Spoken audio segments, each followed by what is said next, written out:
channel and Sandcastle tip of the day. We're going to start to put some windows in this tower. So stick with us and see how we do it. Let's get right to it. I've actually started to describe the location of the first window on this tower. I'm going to put 2 of them on here, and I'm going to try to give it a little extra detail. So stick with us and see how we do it.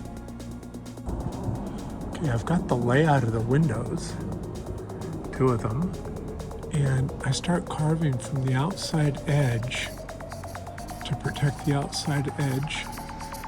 And I'm trying to do it kind of carefully because it is kind of fragile up here at the top. This tower is cantilevering, so you never know when it decides to want to fall.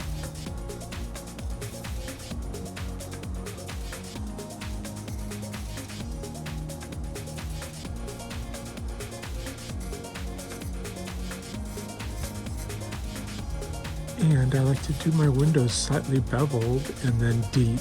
I want to get shadows.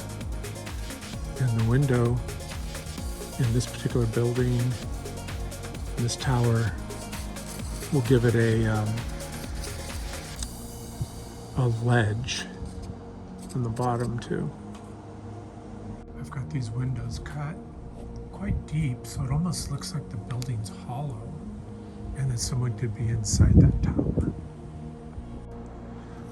I'm gonna now score the bottom of this window and add some wet sand to it to make the windowsill. I got my wet sand here in this bucket, and I just pinch it on, and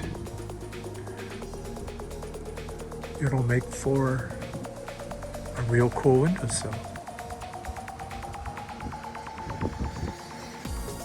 I'm gonna now score the bottom of this window and add some wet sand to it to make the windowsill. I got my wet sand here in this bucket, and I just pinch it on, and it'll make for a real cool windowsill.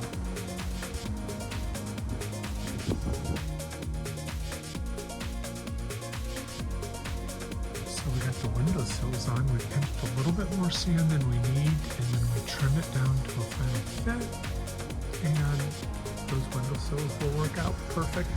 From a distance, they give another shadow element and add interest and detail to your castle.